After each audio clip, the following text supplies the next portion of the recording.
Fight Talk 24/7. We're here with Lindsey, the bringer of pain, today. Thank you, first of all, for taking time out to speak to us, Lindsey. How are you today? Yeah, great. I'm really good. Thanks for having me. I'm excited, a bit tired because we've been working hard, but I'm feeling really good. Okay, let's get into it. For my followers, a bit about yourself. Obviously, I know a little about yourself. You've been in the game for 3.5 years. Tell us a bit about it, how you got into the game, combat sports in itself, because you was an athlete, as in a runner before. I don't know if that Mm. was professionally or you just did that as a hobby. Tell us a bit about it. Yeah, so as you said, I was a runner before, not professionally, competitively. I've always been very competitive. I used to run track and cross country competitively in school and university. And then after I graduated, I went on to run several marathons. So I've always had a very strong endurance base. Um, and then I found MMA a few years ago. Rather, my husband pushed me to find MMA. Our local gym was advertising women's classes at the time.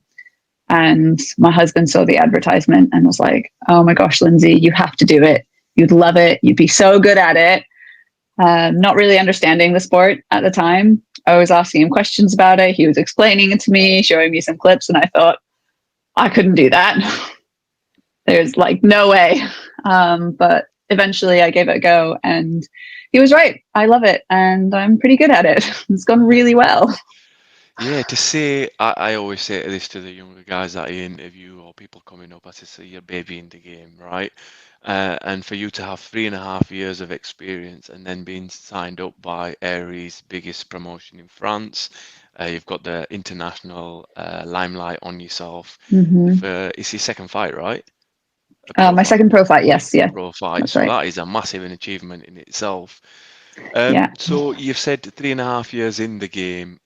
Was Hmm. it, you've obviously just, your husband says to you, oh, there's a local gym, get in there. Was there any challenges or was there any moment where the penny drops and you think, do you know what, this is for me? How's that feeling for you?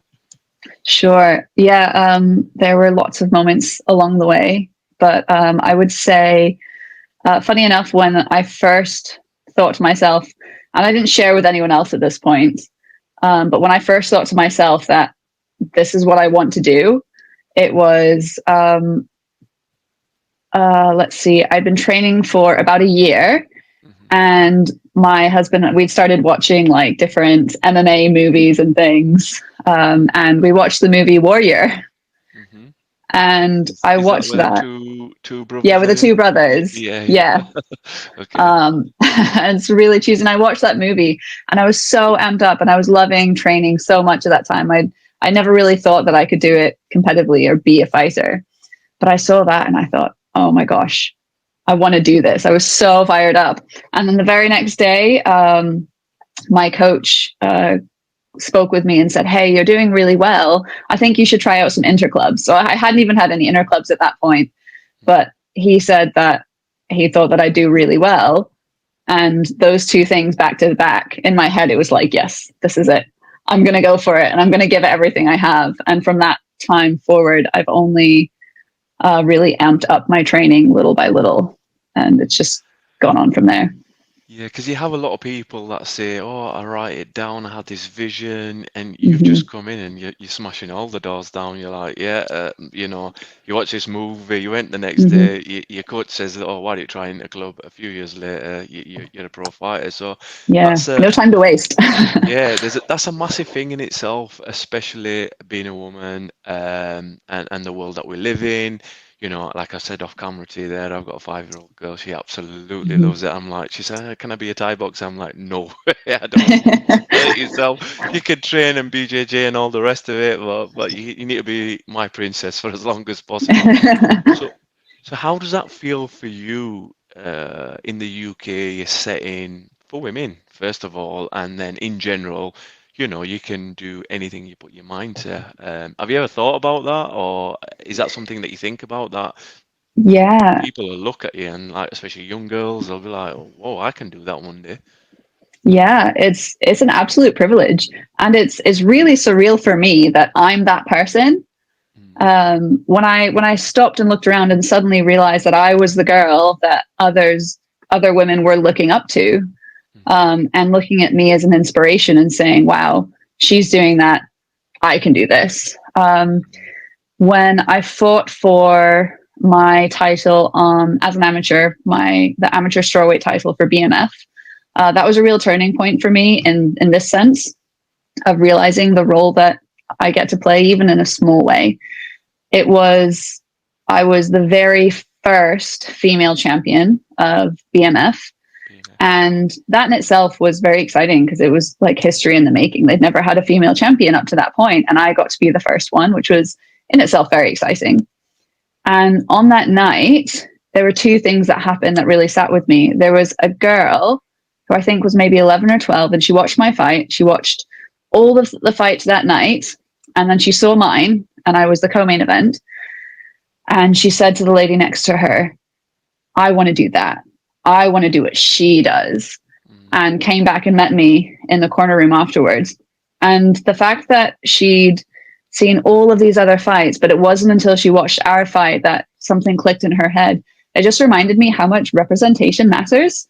And for girls to see women in the sport dominating and doing well, it does so much for their confidence and their imagination as they think about what they can achieve. That's Yeah. fantastic. Like even at so early in your career, what 3.5 years, you're making these, you're setting these examples and setting the standard for other people to say, "Oh, I want a piece of that. I would love to be like Yeah. that." And for me at Fight Talk, we're always trying to get the interviews, whether it's local amateurs or all the way up to pros. You know, in a few weeks I'll be on Bellator in London.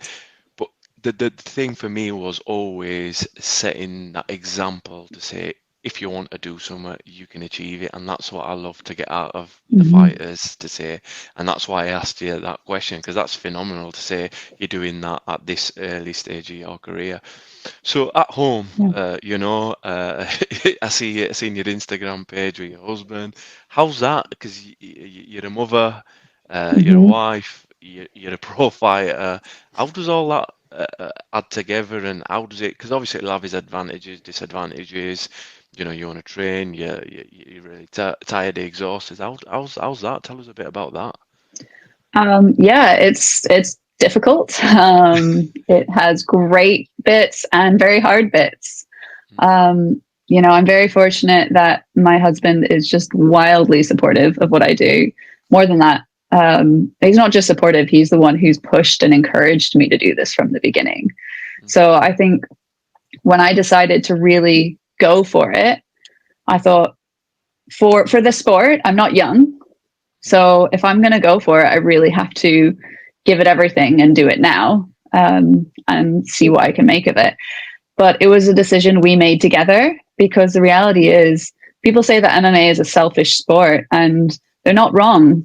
You have to make a lot of sacrifices, not just for yourself, but you're making sacrifices for the people around you as well. So we made a joint decision as a family that I was going to go for this and give it everything I had, knowing that it would take more on Zach to help fill in the gaps, both for providing for us financially and working really hard there, and also filling in more of the parental roles where I was not going to be able to meet those needs because I'd be exhausted and busy training. So we really have a good give and take. When we're between camps, I put in more work so that he can have a bit of rest. When I'm in camp, he puts in more work so that I can just focus on my fighting. And it's a balance. It's a constant balancing act. You're saying that, and so it's just popped into my mind. I can imagine you going to school doing the drop-offs and say, "Oh, that's the pro MMA fighter." Yep, that happens. I don't know. Are you at that stage already? Where you go? I walk into in our little town. More and more people recognize me. Not loads by any means, but it's not unheard of that I'll walk into like the girl's birthday party or something, and then someone says, "Oh, you're the fighter, you're the MMA girl," and it's like, "Oh yes, that's me. Who are you?" Oh, so that must feel really really nice as well that people It's very recognise it. strange. So, yeah, it's good. It's good. It's good. Okay, let's fast forward to today. You've been signed up by Aries, or I think that's how you pronounce it. Hmm. The biggest promotion in France. Your second pro fight. I think that's a phenomenal achievement in itself. How do you feel? The burden of you're going from BMF, and no disrespect to the local shows, but Hmm. you're gonna get this international limelight on you now. How does that feel for you? Does it feel real? Has it sunk in? Sometimes it feels real. Other times it doesn't. I think when I first got the news that I had this opportunity, I was in shock for a little bit, and I needed to take some time to process it. And now I think I'm just trying so hard to enjoy every moment of this, because it's such it's such a huge opportunity that most people would never get in their life. Whereas for me, this is just the start of my pro journey. And so, yeah, there's more pressure that comes with it. Sometimes it doesn't feel real because I'm going to go step onto this huge stage. But at the end of the day, I'm so grateful for this opportunity, because this is literally a dream come true. This is what I've been wanting and what I've been working towards. So, yeah, for me, it's just constantly balancing the the reality of the situation and the nerves and the pressure, and channeling that into excitement that I get to do the thing that I love. That's really good. And obviously, you've signed up with Aries. Was it an easy decision to make? Was it like, okay, I'm assuming you had not one email or one phone call, you've had a few from different organisations, or is it some Mhm. route that you spoke to your partner about, or was it your coach that, assisted you in making that decision? Well, and was it an easy decision? So it's a joint decision between, my managers obviously were the ones who approached me with the opportunity. And then immediately I spoke with my head coach and my husband, and, we had our little chats about it. But it wasn't a hard decision to make, Hmm. because it was such a good opportunity. To be honest, it's been a struggle to find fights at that point, because even though I've been doing really well, there just aren't many of us, Okay. many And female fighters, and at my weight class, yeah, I'm gonna say, is it still at straw weight, right? straw weight. Yeah, that's Yeah. right. Okay. Okay. So that's not a negative, but it's a blocker in certain people's careers as well, Yeah, it's isn't a it? There's challenge. just not enough fighters out there. But it's growing. Look, we spoke off camera as well, and Hmm. to say it's growing in these last 3 years, and you becoming pro, and you're on your second. Have you seen the difference, and you've noticed the difference for women MMA? Yeah, I think we're seeing more and more girls coming out of the woodworks and getting involved in MMA and starting to climb the ranks. I think when I first started, um, it was even when I first started a couple of years ago fighting, it was harder to find matches then. And now there's more and more women coming out that you can fight against. It wasn't that long ago that women were having to fight the same people over and over again because there was nobody else. Whereas thankfully I've had enough options that I haven't had to do that yet. Not that I wouldn't, but it's reflective of the growing female MMA scene, really around the world. And Yeah, it's just so good to see that. I was going to say, to be part of it, and you're making the changes. It's fantastic, because for you as Yeah, it's exciting. a fighter, yeah. Okay, your opponent, Melissa, she's from Paris, I think. So Yeah, it's going to be she's at home. I the think she fights out of the gym in Paris. MMA factory. Yeah, Yeah, so it's a massive gym in itself. They've got a yeah. lot of world-renowned fighters. Does that bring any like nerves, or are you worried that you're playing away and she'll be home? As they say, it'll be like a Yeah. home crowd. Does that add nerves, or have you ever thought about that? Or Not really. I've thought about it, but that doesn't particularly change anything for me. I fought people from lots of different size gyms, and the size of your gym doesn't mean that you're a better or worse fighter. I think, yeah, you have good resources available to you, but it's all about the work that you put in as an individual. And I think there are very few people out there who will outwork me.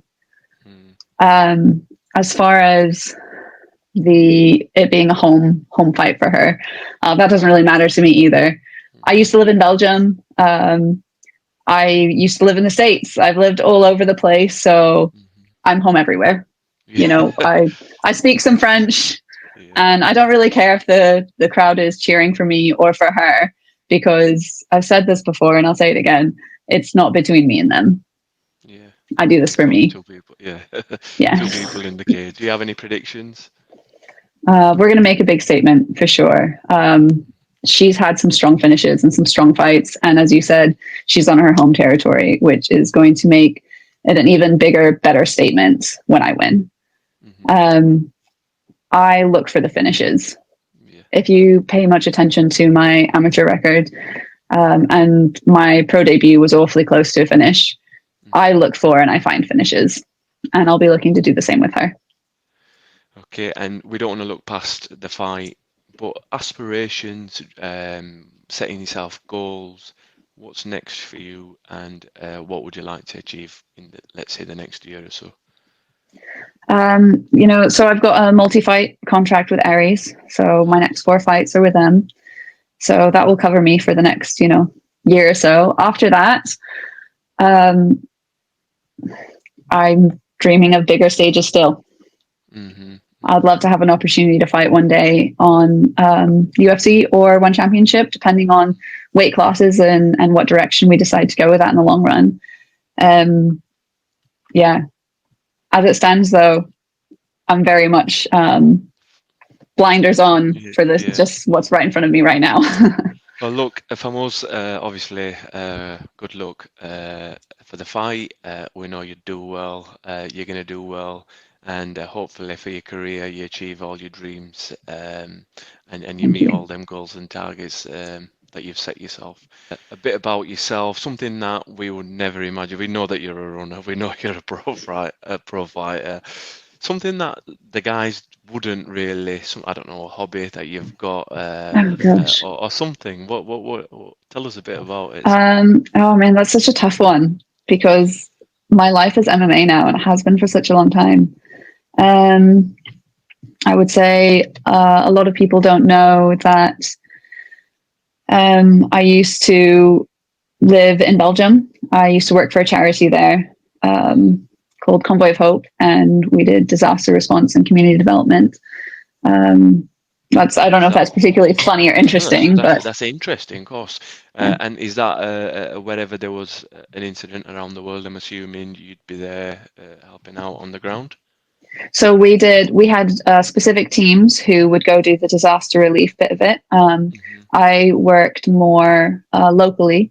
So Hmm. we actually had a lot of involvement with like the refugee response because there was a massive refugee crisis at the time several years ago. And so we spent a lot of time working in like refugee camps with people there. Yeah. So yeah, that's interesting. Giving back to the community, helping people Mm-hmm. in need. That's fantastic. Okay, if you could share the cage with any fighter, past or present, what would you Yeah. pick and why?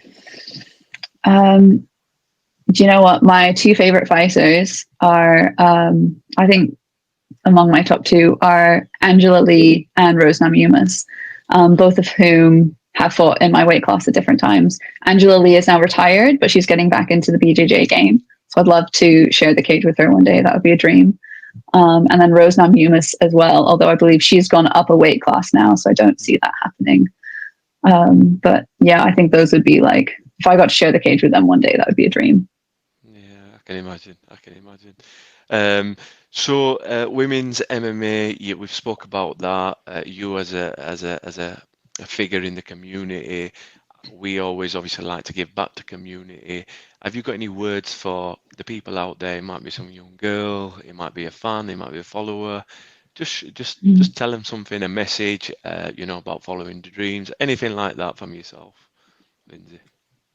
To be short and sweet, I would say just do it.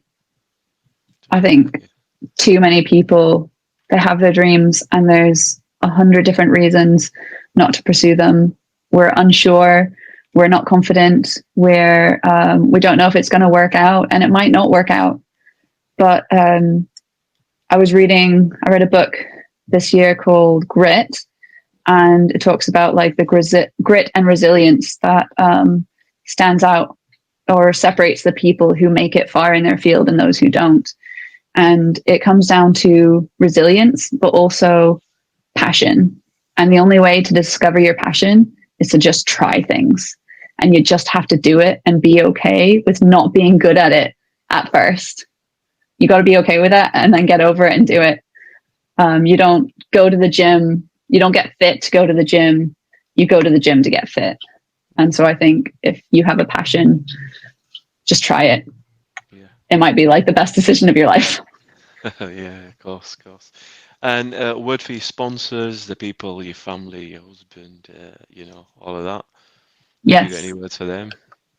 Yeah, I would say a massive thank you because I've given up everything to get here and I couldn't do it without my sponsors and my team who have helped get me here. So I would say a massive thank you to Simmons Henley Conroy for backing me, for Healing Hen Skin Therapy in Springfield, Missouri, and to Crown and Heel, our local smash burger place. Mm-hmm. And then, of course, to my head coach, Mark Kelly, and my team at Kelly's MMA. And then, of course, to my management team, HD Global Management, who've gotten me these amazing opportunities. This isn't a one-man sport. Yeah, of course. Look, or one it was woman. a pleasure. It was a pleasure speaking to you, Lindsey. All the best for the future. Thank you, Jay. And before we finish, it's tougher because I've seen it on your Instagram page because there's the post about you and your husband and who would be. Yeah. So who's tougher? Who would win in the cage? If fists are involved, I would win. His jiu-jitsu is very good. Yeah. I'm gonna say he competes in jiu-jitsu. Yeah. Yeah, he trains jiu-jitsu. If it's jiu-jitsu, it would be close. I think I'd still have it, but it could go either way. If fists are involved, I would win, and we both know it. Well, look, it was a pleasure, and hopefully all the best from us. And it was really nice catching up with you. Thank you so much, Jay. Thanks. Thank you.